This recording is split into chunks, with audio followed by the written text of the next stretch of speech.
Hi everyone, my name is Vanessa Valiuco and welcome to Personal Pans, conversations about belief, transformation, and all the weird things that we experience. Today's episode is with A.P. Strange. He is a writer and researcher of the weird, a Discordian, and also a disciple of the Holy Donut. This episode was so much fun, and it almost didn't happen because we were plagued with technical difficulties at the beginning of the recording. But we took a break. I'm pretty sure he made some prayers to Eris and the Holy Donut, and we got back and were able to record this episode. And we talked about a lot of different things. One, the importance of play, which I think I bring up every time. It's clearly very important to me. Also, the idea of not considering yourself an expert as you do magical work, as you do anything in life. It's so much more interesting to learn something. He taught me all about Discordianism, which I knew maybe that much about. And then we also just talked in general about the importance of empathy in all of these paranormal and occult spaces. I really enjoyed this episode, and I hope you do as well. Hitting record. The power of the Holy Donut compels you. Goblins, leave us be. That has to work. That 100% has to work.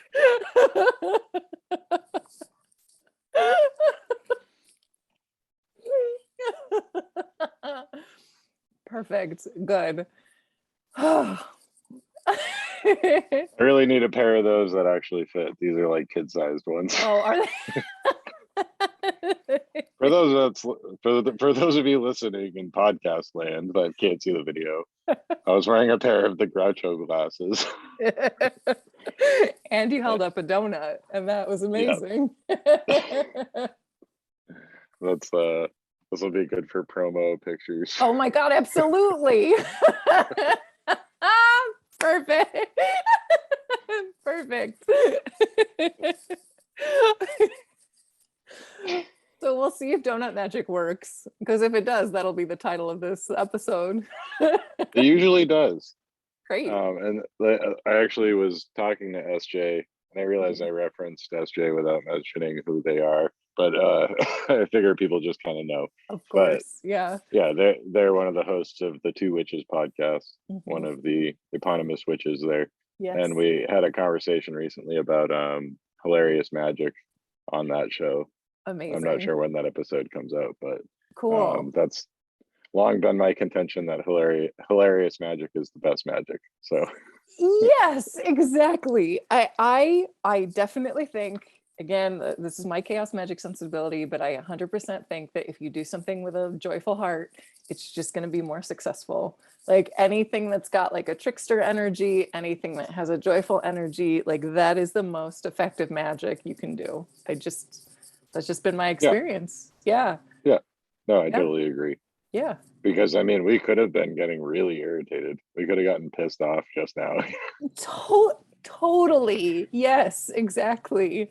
Yeah. And I think too, it's like, for me, like my magical practice, like I see it as a way of like influencing the world, but and my life, but it's not because I have a desperate need for control. It's because I like the experiment and the play of doing something and seeing what the results are and getting results. And it's like, oh, that works. And then it's more excitement, trying other things, experimentation, as opposed to, wanting to be the toughest magician on the block. Like, I don't know. I accept that things ebb and flow and are out of my control as well. And I think that keeps me from getting too frustrated about things. Yeah, and then part of that is just that ripple effect, Yes. the small drops that create the ripples, That's exactly it. Yes. Yeah. So even the smallest amount of good intention that you put out there is going to ripple out and become a greater, better intention later on. That's it. Yes. Yeah. You can't help it. It's just this wonderful feedback loop that happens with joy and with I hate to say the word positivity because that gets so caught up in like toxic positivity culture, but like joyfulness, being excited about things, enjoying things, Again, I think Yeah. like the donut magic is powerful because it brings so many people joy, and all that joyful energy is like out into the universe. And so then you can call upon the powers of the holy donut, and like it's actually going to have an effect on things because all that joyful energy is like being poured into it, right? Yeah, and I think there's power with that. And I mean, it might not be as immediately powerful as something like fear Yes. or anxiety, but I think it's a more lasting power. I think that Yes. it's the power that can kind of build on itself. Yes. And Yes. not enough people out there have a sense of humor. I know, exactly. Like it's just, I mean, Mark, for example, no sense of humor. Yeah, exactly. That guy hates humor. Well, he just Hates doesn't understand it. You know, he doesn't understand it. That's exactly it. I feel bad for Mark Obscura because he just doesn't like, you know, he doesn't understand humor. So he just At all. I know. I don't know how he handles Twitter because it's all these people making jokes. right. Yeah. No, I that goes back into what you were saying earlier about like the community that we find ourselves in, because I think that we do know a lot of joyful, playful people who don't take themselves too seriously. And or the thing that they take seriously is the exploration as opposed to results. Because I think if you're more of a experimentation based, a work based kind of process, you understand that any results are good results, right? Like even if you Right. learned like, okay, I did this thing, it didn't work out this way, but this thing happened, like that's kind of that fun. Again, play is pretty broad in my like philosophical conception, but even playing with things I think is very powerful. And I think a lot of people, I don't know, they get caught up in, and again, like either wanting to be like the most powerful wizard or the smartest person in the room. And it's like you'll learn so much more and you'll have so much more fun if you're just willing to accept that you don't know everything and that people can teach you cool things. Like, Yeah. yeah. I can't argue with any of that. So I sometimes get worried because I feel like people think I know more than I do. And I'm just, you know, Well, yeah. I mean, especially when I mean, you do know a lot. Like you've spent a lot of time interested in the paranormal, clearly, and like drawing threads together and learning the history of that too. So, I think people who maybe come into it and don't have that same kind of background, I could see how they might be like intimidated or assume that you know a ton. right. Yeah. Yeah. Yeah. But I mean, I think John Keel used to carry a business card that said, not an authority on anything. Oh, I love. Perfect. And I'm like, yeah, that's pretty much, I Yes. feel that way about me, Yeah, exactly. Yeah. I And mean, again, oh, go ahead. Oh no. I want to talk about this stuff. I'm grateful that people want to talk to me, but, uh, you know, oh, okay, good, good. I think the donut's working. Come on, Yeah. go. It looked like it froze up for a second, It did. but I think that's yeah, me. Every time the Metra like comes by, my internet's just like, fuck you, we're not working right now. It's all like, right. why? Or just a train? Like, anyway.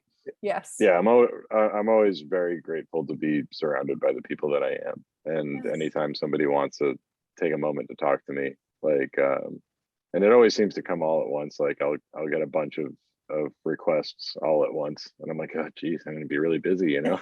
Of But course. but I had to remember that there's the gratitude part of it where I'm just like, a couple of years ago, nobody was inviting me to come talk on shows. So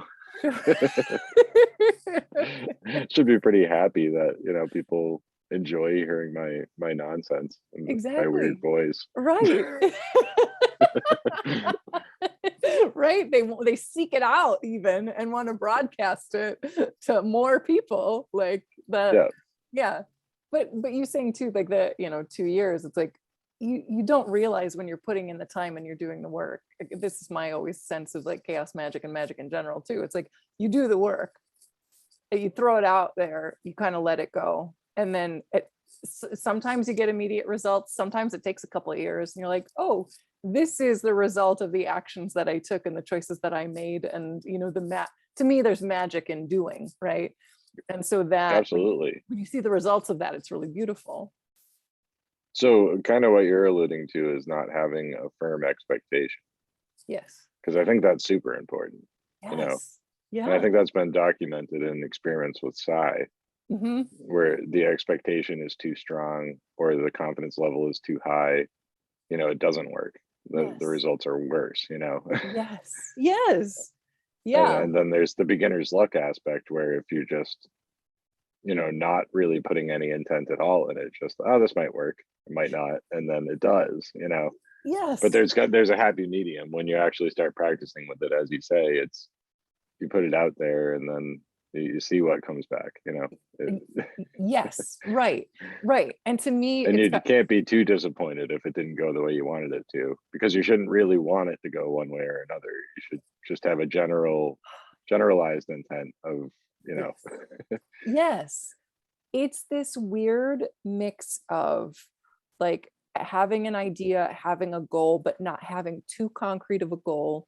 I always kind of define it in terms of having like an emotional, like what is the emotional reaction that I'm hoping to get out of whatever process? Because the particulars are going to look way different than anything that I can conceive of. Like Mm, that idea that like you could imagine a whole thing happening perfectly, but what if that's not the like perfect thing for you, you know, like opening it up to the universe kind of providing you a situation that is cooler and better than what you could have envisioned, right? Like to me, I get back to like emotions. What is the feeling that I'm hoping to achieve? What is the reaction that I would like from this? And then let the mm, universe kind of sort out the particulars, because the again, like our brains are so narrow in terms of what we can think and what we can conceive of. They're so um you know, is shaped by our society and our situation. So open it up, right? What can you yeah. do to like let it go, right? Those Mm, particulars. Because even so much of what we want is just programmed by either our families or society or capitalism. So so you could say like, this is the thing that I want. Like, is it really though? That might be really bad. yeah. Yeah. It's the whole monkey's paw aspect of magic is part of it, you know. Totally. Yes. Um, but that is interesting because you're thinking of it in terms of emotion and in pure emotion in a Mhm. way, you know, Yeah. as the end goal. And I guess I hadn't thought of it that way, but that that is in essence what you're trying to conjure through art, through Yes. working and through all those other stuff. You know, a painting is supposed to convey Mhm. what the painter was feeling at that time or what he wants the viewer to. Yes. And Yeah. so much of this is open to interpretation, you know. Mhm. Yes. um like even just putting this background up tonight, I have Persistence of Memory by Dali as a Mhm. background on my Zoom here, because I didn't feel like tidying up before the Zoom call. Fair. Totally fair. So melting clocks is about where I'm at. But you know, even finding this image to use as a background, it's like what I come across is the meaning of the persistence of memory. It's like, well, if you understand surrealism, you understand there is no one meaning. You know. Yeah, yes, exactly. Exactly.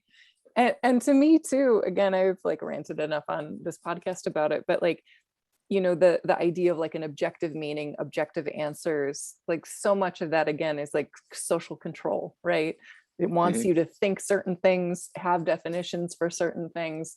When you release that and you're more open to subjective interpretations, that to me is where the real, again, the real personal power is. And even the idea of creating art is so affirming of the subjective experience as opposed to like objective expectations. Like society wants me to do X and my job wants me to do X. And it's like, well, no, I'm rejecting all of that right now. And I'm doing something that is joyful in this moment to me for the purpose of creating joy, and that's it, or the purpose of creating an emotional response, and that's it. My emotional response, which will hopefully reach other people with that emotional response. Like that again, there's real that to me is like the juice, right? Like and in Yeah. chaos magic, like that's how I operate. It's like, where do you get to that good stuff? Like that's where the magic happens. right, it's tapping into a current that's already there, Yes, and right. other people are going to be on that current, you know. Yes, right. um and there's going to be adjacent currents as well that Mhm. may pick up sympathetic vibration from it. Yes. um and it may not be your intent at all, it may not have anything to do with what you're experiencing per se, but Mhm. um you know, other people are going to take what they want from it, you know. And Yes. um that's why, like, getting back to having an optimistic, or at least you know, a little bit hopeful or wondrous or even whimsical kind of attitude towards things. Yes. You can't help but uh get the kind of results that are not going to be too detrimental most of the time. Yeah. one Exactly. one could argue that the trickster operates in a way that can be terrifying, Yes. um but Yes. at the same time it can be really funny. It's just, I guess it depends on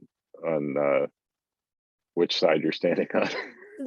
Also, yes, also true. And it's wild to me too, because like I also see the universe as a trickster, and the universe as a force that wants to play with us, and Mhm. it just wants to play in general. And like I think the but it's also kind of like amoral in terms of like whatever imposition we think it has about value systems, like it's operating on a totally different wavelength, right? But I think there's a kind of call and response thing that happens. So you're talking about these terrifying elements, because I've absolutely encountered that with Magick, like done some things that, man, I really should have thought it through what I asked for, you know?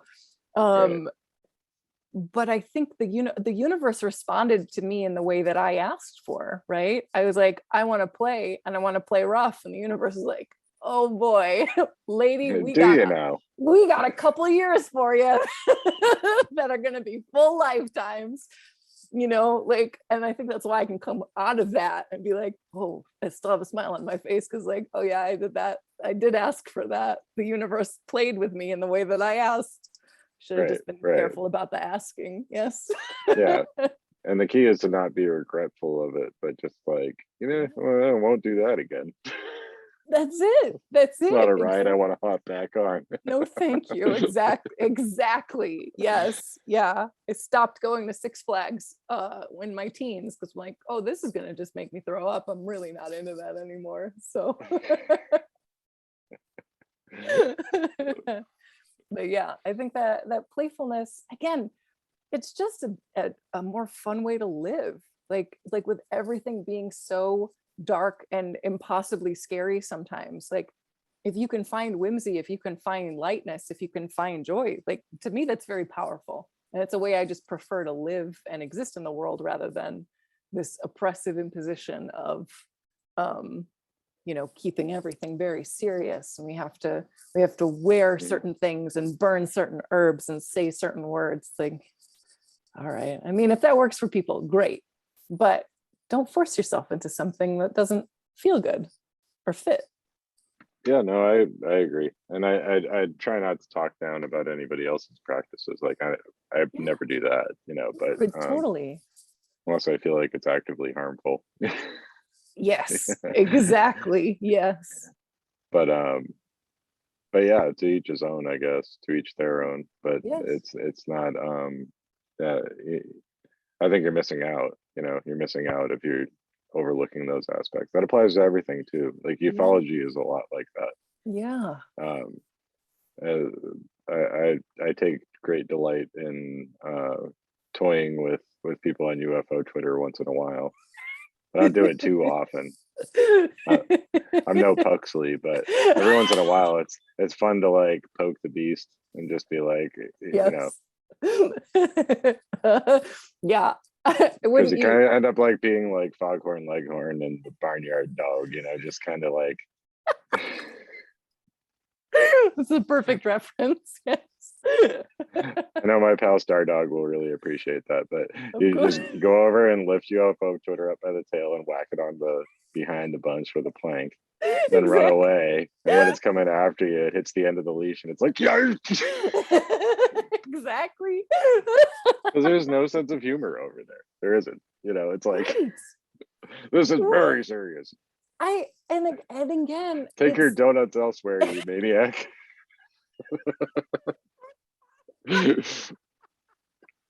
oh my God.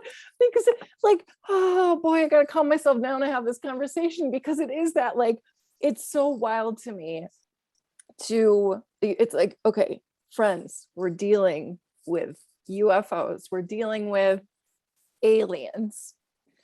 You're not gonna have fun with it?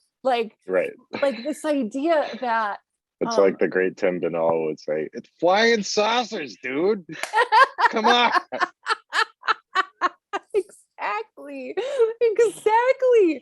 Like, and again, I do think that, like, because play is associated with kids, that play, there is a certain and joyfulness and a sense of humor in general, but like that's a kid thing, right? And since we're Right. so dismissive of children in our society in general, I think that's part of it, of like, ugh, it's like children's stuff. It's like, no, play is the basis for like what you do to become a human being, right? Animals do this too, right? You play to learn how to be alive. And like, it's again so much more fun to play with these ideas, to think like, okay, well, let's summon a donut, because again, the video's been pretty good. Right? I didn't want to jinx it, but yeah. I know, I was worried. I was like, oh, let me soften my We'll give it language a another little bit. pass just Yeah. in case, you know. Perfect. Thank you for putting that out there. But yeah, like again, if you're like, oh, we have to be very serious about talking about UFOs, like, really? Really? You're talking about like 4 foot tall gray aliens with like giant bug eyes and potential mantises and alien spacecraft and like strange lights in the sky, and you're not going to have a sense of humor about it? Like, we're doing serious science. Like, are you? Or are you falling for like a government psyop? You know, like having fun with it Right. also keeps you from like getting caught up in a narrative that doesn't serve you or serve society at large. Because you're always just like kind of poking at it. Right? Yeah. I mean, some of that seems like what the government wants you to be doing, or certain factions within it, you know. Yes, exactly. And that's Yeah. why my friends and I talk about, you know, the conspiracy of bison running the world, because we're really just going to waste some NSA person's time trying to figure out what bison is code for. Exactly. Right? How perfect. Again, You gotta like embody the trickster sometimes. I think so, definitely. Because that, Right. again, it's like, aside from the fact that you're thwarting people who have an agenda and or may or may not, right? Let's be open with it. Before the NSA shuts us down. That you know, it's like anything that kind of, again, like playful disruption is clearly a thing. I think I've said play 100 times already. Is clearly a thing that I think is very powerful and I'm very passionate about. And that kind of trickster energy of, okay, you believe this, but really, like, just kind of poking at like, okay, why do you believe this? Why do you need this? You know, because there's so much that I don't really that I am interested in but don't necessarily believe in, because I'd rather just play with the ideas and think like, okay, well, this is kind of an interpretation for something, but it's probably not the full story. um Again, that trickster element can get you moving forward and keeping you from like a stagnant worldview about what is potentially going on, because we don't know. Ultimately, we don't know. Yeah. And if we think that there are forces outside of us that are operating, whether UFOs or the phenomena, whatever you want to call it, our brains are probably not the highest intelligence. So we're only getting like a cross section of whatever it is that's like actually existing out there. And that's fine. We can define that cross section, but we can't assume that cross section is the whole thing, right? But we can't really define intelligence, can we? Well, that too, yes. That was a really interesting thing that came up in the most recent episode of Penny Royals. The artist Dan Dutton was talking about that, about playing chess with an alien, and Yeah. how if he was playing chess with an alien, like lose on purpose so that he could get out of playing chess because he doesn't like playing chess. Of course. Like you never really know what the motivations are. And there's, Yes. if we're talking about an entirely different life form, you know, mantoid, plantoid, gray alien, Bigfoot, any of these things, you know, phantom clowns, yeah, exactly. all the things I like to look at, talking mongooses, you know, like Yes, Jeff. I think the plural of mongoose is mongoose, but poltergeists. I mean, if there's an intelligence behind any of it, there we can't define intelligence. It's like the, you know, when we came up with an IQ test, somebody asked the guy that came up with it, what does this measure? And they said, whatever intelligence is.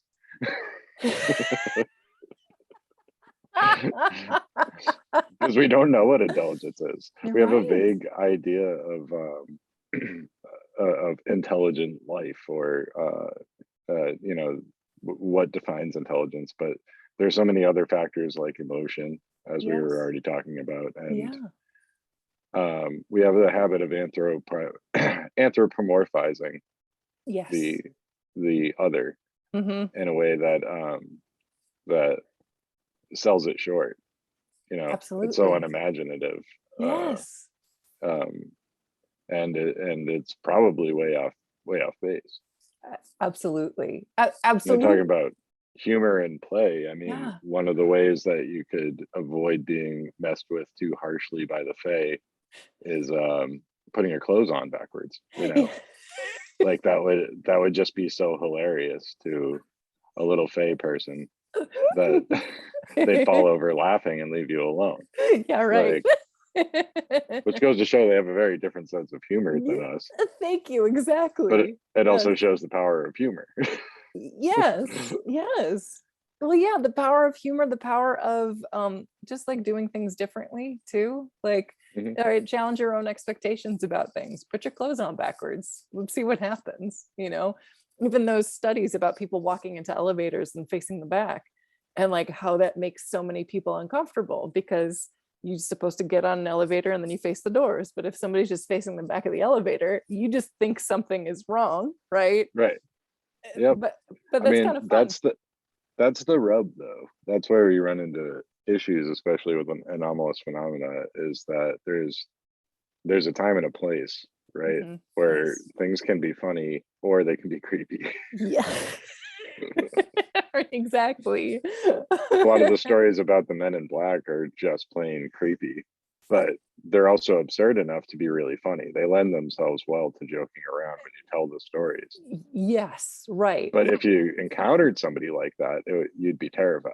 Oh, especially they're in your house, like exactly. Yes.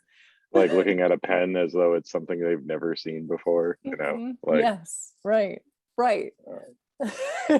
I've been in situations like that. Like my hometown is a goddamn weird place. Like I've encountered some very strange people in the city of Worcester. And they're the kind of people that make your brain snap in a way. Like it's just a short circuit to the brain where you just go, what? Reset. Like, okay, I need to go sit down for a minute and think about that. But I always come back to the same realization that if I get to a point where I understood where the person was coming from that said that to me, then I'm going to be them. Yeah. That's going to be me standing on Main Street, like waving a loaf of bread at people, you know, like. Exactly. That's why my word of caution there is it's never too long a walk to Main Street, which just means that you could end up being the ranting guy on the street corner if you're not too careful. It's true, yes.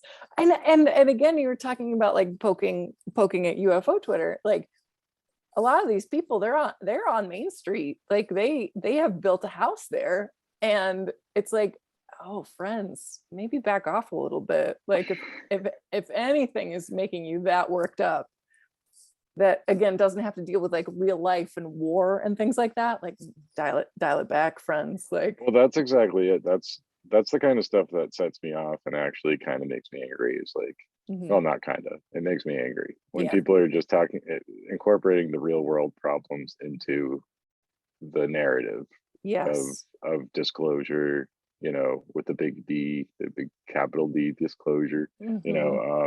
and the aliens and all that stuff. Yeah. Um, it's just like minimizing what's actually happening in the world. Like, you can keep those two separate worlds, and there are Yes. people that do, Yes. where that's all they talk about, and then they say, I don't want to talk about the other stuff here. Right. Cool. Yeah. But when you have people that are downplaying the pandemic or making fun of the pandemic, or just Hmm. like, Hmm. I haven't seen too much of this, but I have seen it talking about like Ukraine and Russia and the conflict that's currently going on.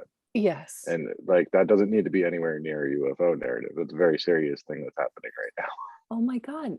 Yes, exactly. now. Well, and that I get angry too, because we talked about Puxley, like he retweeted somebody who was basically saying, like, oh, isn't it great? Like, we'll probably get some sort of UFO activity out of the war in Ukraine. Like, Yeah, no, it's exactly what I'm talking about. Yeah, yeah, yeah, like again, I'm all for play and exploration and all of that trickster kind of stuff.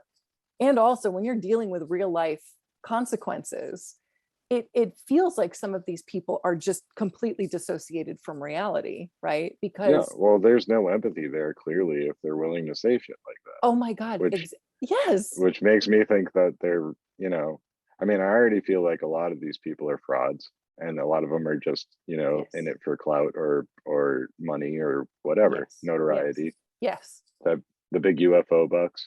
But yes, um but yeah, yeah, to be exploitative of actual pain and suffering going on in the world yes, to further the cause of really yourself, hmm, but through the facade of UFOs and disclosure and yes, the wonderful utopia that we'll all benefit from once the truth is revealed. right, right.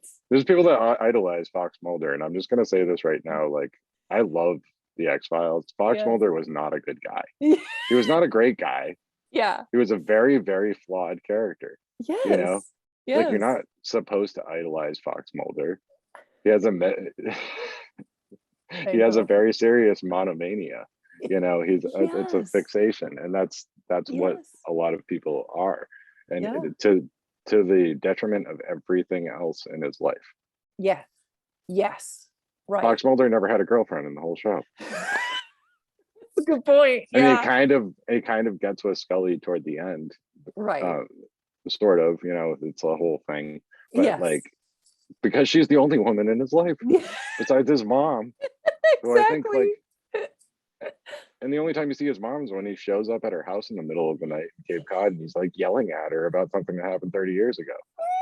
Like, Fox Mulder's not a great guy. Right. Don't be Fox Mulder. Exactly. If you're a certain British person from the MOD, Yeah. try, trying to promote yourself.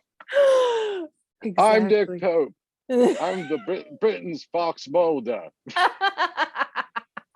I ran the MOD UFO desk. I don't care. Nick Pope blocked me like 7 times on Twitter.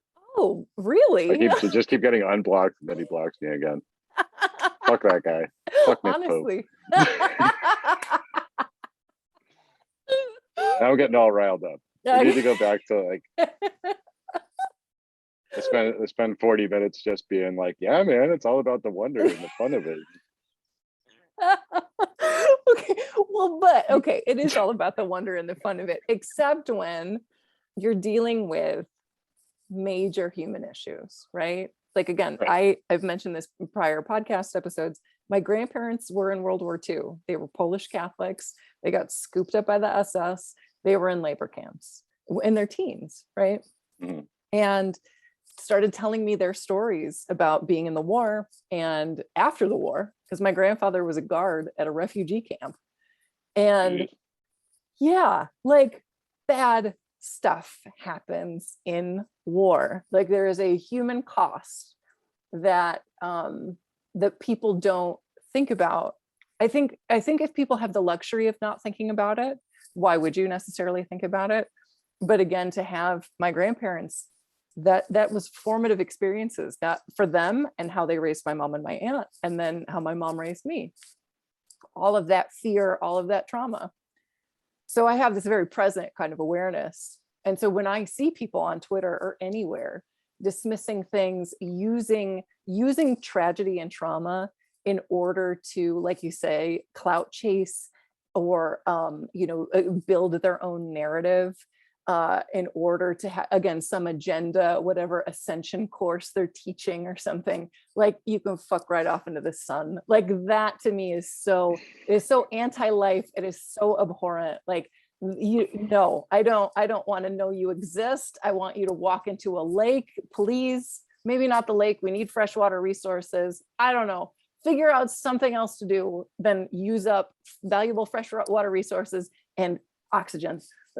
Like, figure out Right. something else. Yeah. Yeah. Yeah. It's it does cause one to despair that we have to share natural resources with these people, but Every day that thought crosses my mind.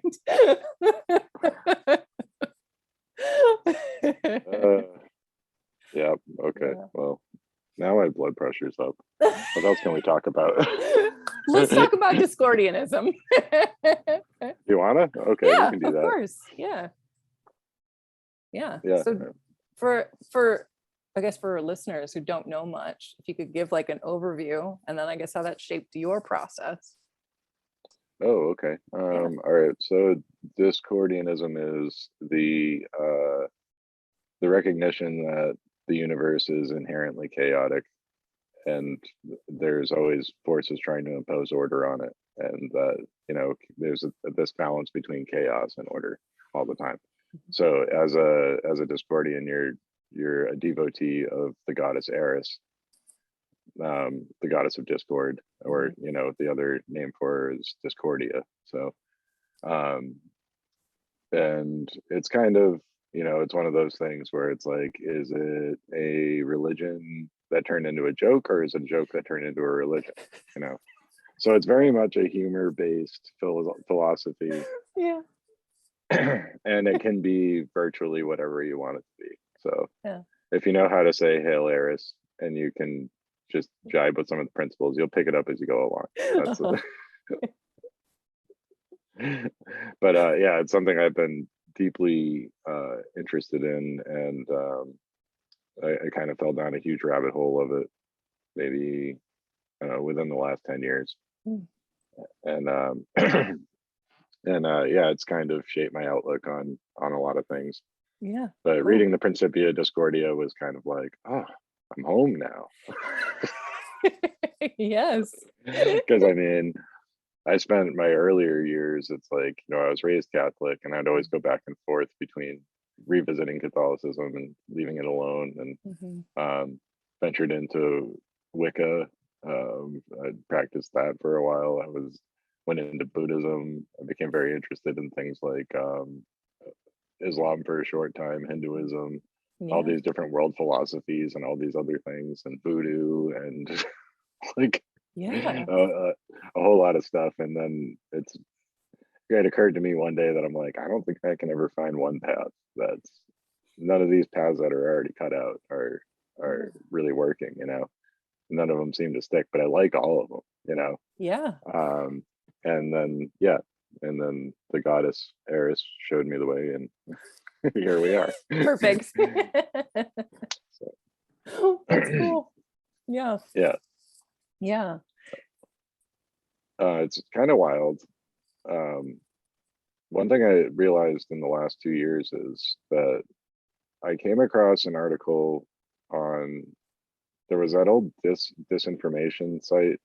I don't know if it's even still around, but there were like those disinformation books. Do you remember that? Like, you were being lied to. Yes. And, yeah. Yes. There was a website kind of associated with that I used to just peruse during my downtime at work. Yeah. And I came across an article referencing an interview that Alan Greenfield did with Kerry Thornley. Oh, yeah. And it was he was referencing like Operation Mindfuck, which was a project that Discordians pulled over in the 60s to mess with the investigation into the assassination of JFK. Mm, The second okay. one, like Yes. the one that the movie JFK is based on. Oh, yes. Mm-hmm. So they were actively messing with that investigation by publishing in different newspapers like things about the Illuminati and being involved in setting that up, and then different members of the Discordian organizations pretending to be Illuminatists themselves and messing with Jim Garrison. And Adam Gorightly's got amazing books about this stuff. Yes. Like Carrie Thornley was one of the founders under the name Omar Khayyam Ravenhurst, and as one of the authors of the Principia Discordia. That's so good. He knew Lee Harvey Oswald before and wrote a book about him, or at least based on him. Oh my before God. the JFK assassination. Oh my God. Yeah. So I don't know. I just remember coming across some of this Greenfield stuff talking about it, and then years went by, and that was the thing that set my mind in motion, because I used to always find all these conspiracy theory, crappy conspiracy theories online, and I always wanted to kind of make sense of them. Yeah. And I'm like, why is there all this Illuminati crap? Like, where does that come from? You know, like, because so much of it would just be like red lettering on a black background and crappy HTML jobs back in the day, and just like these stupid flash animations that would pop up, and you're like, how many viruses am I getting from this website right now that's talking about the NWO and satanic conspiracies and stuff? But that was the moment where it kind of clicked. I'm like, is all of modern conspiracy lore come from just a couple of guys fucking around back then, like literally fucking with people's heads? Operation Mindfuck. Right. I'm like, I must know more. Of so course. that was that's where I ordered a copy of the Illuminatus trilogy and the Principia Discordia, and my life has never been the same. Oh my God, amazing. The funny thing, it wasn't until Alan Greenfield was a guest on Conspiranormal and I heard him talking about Carrie Thornley that I'm like, shit, like that's what that's what set me on the path with friggin' Greenfield, really. That was the guy whose name I couldn't remember for years. Like, oh, that makes sense. Because I know who he is otherwise. Like, I just didn't put it together. Like, I've read, I remember reading parts of the Secret Cipher of the UFOs back then and stuff. I didn't put it together. It was the same guy. Oh my God, of course. Yes. And then flash forward to now, and it's like I just joke around with him on Twitter and have interviewed him before. Yeah. I'm like pretty friggin' wild.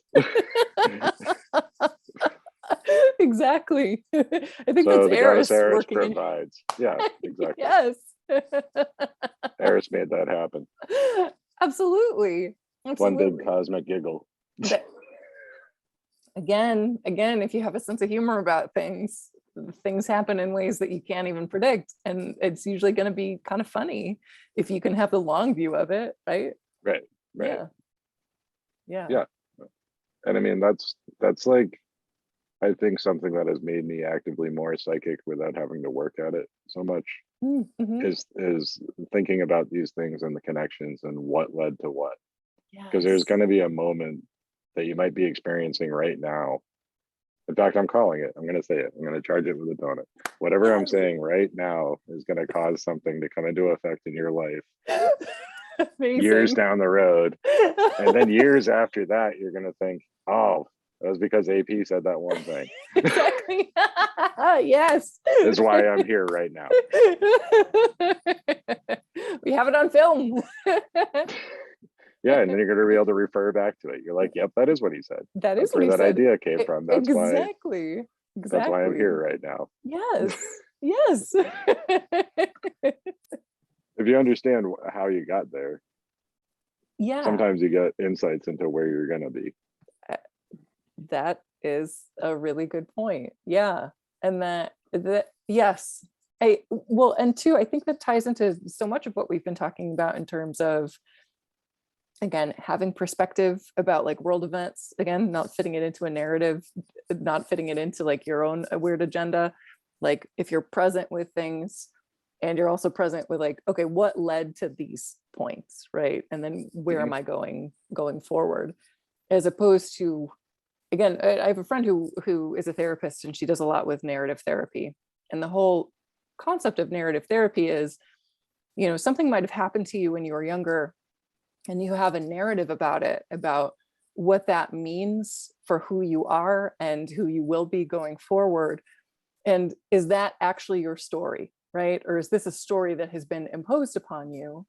And if you can uncover your personal story and really like what these things mean, then you can shape your future. Like, you don't have to be bound by this thing forever. You It write will your own inform you. story. Yes, Right. exactly. Yeah. I mean, you're always going to be informed by the things that happen to you, but will you be defined by them? Right? Not necessarily. Yeah. Yeah, no, and it's funny because a while back I made a public comment admiring your laughter on the show, Yes. which for obvious reasons, right? Because a lot of people, but I've always been super self-conscious of my laugh. Mm. And I think a lot of the time when I'm wearing like a headset or something, it comes Yeah. out like a like that because and a lot of it is like, and the more I hold it back or try to refine that laugh, that it sounds even worse. And Sure. like I've gotten like, I'm like, where's that come from? I started thinking about it. I'm like, why do I feel that way? Yes. And it's like I think this works on multi levels, and it's barely, I wouldn't really consider it trauma, but it's Sure. it's a thing that happened to me that it clearly had an effect. Yes. Being in church as a kid, sitting in a pew, and we had a guest priest for some reason. Like regular priest was there, but guest priest too. Yeah. And he starts doing his homily, and something he says, he makes a little side comment, and everybody giggles a little. Like, not a big laugh, but a church laugh where everybody's like, ha ha ha, oh, that's cute. Right. And since I wasn't paying attention, I missed it. And I was sore about it because I'm like, oh, I missed the joke. Yeah. I didn't know this guy was going to be funny. Like, normal priest is never funny. Right. So I'm going to be ready for the next one. So then he reads a passage about Jesus washing somebody's feet, and I let out a big old laugh. And I was the only one. Oh, no. Then he looked out at me from the pulpit and he said, "We all think it's funny, son." And everybody in the church laughed at me. Or, not really. They all laughed because it was a funny little thing that happened. But to me, it was, they were all laughing at me. And I'm sitting in a church pew like, ooh. Yeah, right. So I think that like had a lasting effect on my attitudes towards church and towards like my own laughter. Like, laughter must be tempered. Everybody's going to laugh at you. If you laugh, you better not laugh at the wrong thing. Oh my God, of course. Yes. So I envy anybody that can laugh as fully and heartily. To be fair, well, I think I've gotten better, but there was a lot of my life where I just felt like an idiot every time I laughed at anything, like well, of course. And well, especially too when things happen, like you don't realize until you're older that the things that happen when you're young, like they leave impact craters, so like they do. And society, like you say, like conditions you to be like, "I'll fucking get over it."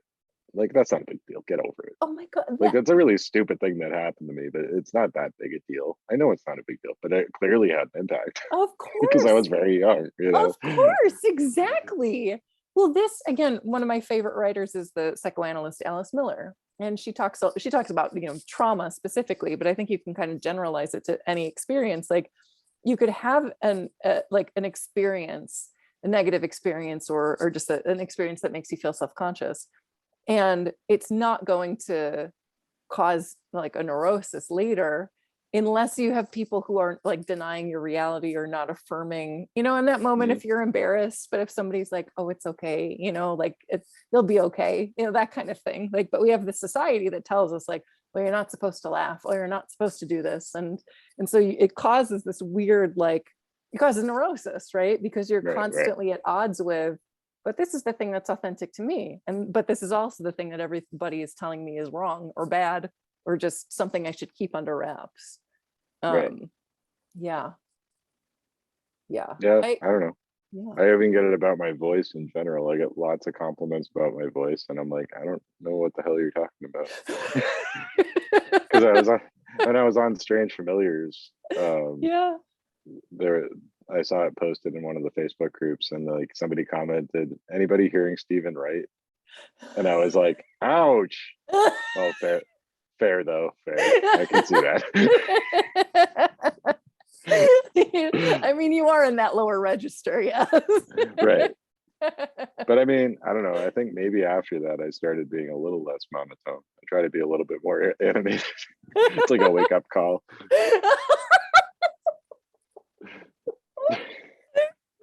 You can. But again, just be authentic, right? Like Right. be who you are. Yeah. Yeah. Yeah. I mean, Yeah. if And that, that's all. yeah. Yeah. Exactly. That's all there is trying to be more comfortable, Um, Yes. because I mean, I wonder how my life would be right now if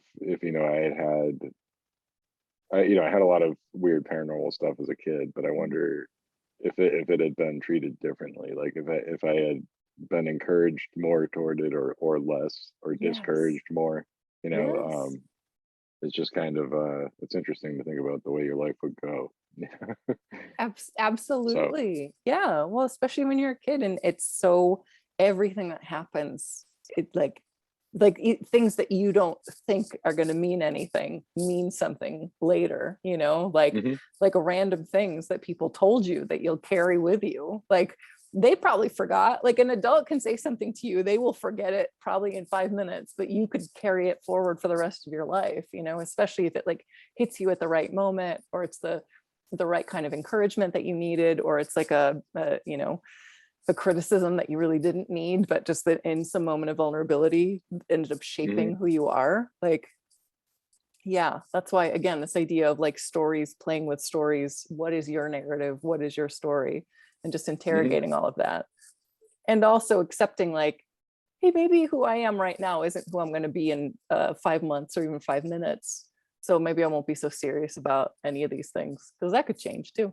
And that's fine. right, Yeah. yeah, Yeah. yeah, Chaos is a process, right? absolutely, Yeah. yeah, Yeah. yeah. So I mean, I guess the best we can do is play with it. That, yes, exactly. Exactly. Yeah.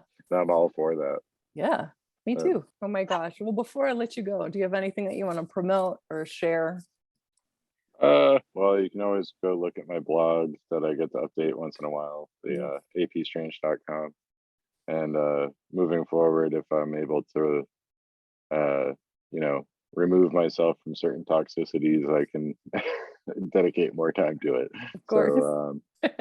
yeah, that's the where to go, or find me on Twitter, where I'm always just tweeting weird stuff. Yes. Um, Yes. yeah. Thank you so much for listening and or watching, depending on where you found this podcast. You can find Matt at apstrange.com. You can also find him on Twitter. I will link that in the bio. If you're interested in following up with Personal Pans, you can find me on Instagram at Personal Pans, Twitter also at Personal Pans. And if you have any weird stories for me, you can find me on Twitter. I'm there all the time at Kali Butterfly. That's Kali Butterfly. And, life is still pretty hard right now with everything going on in the world. So I hope you're taking care of yourself. And I also hope that you have room to have a playful and curious day.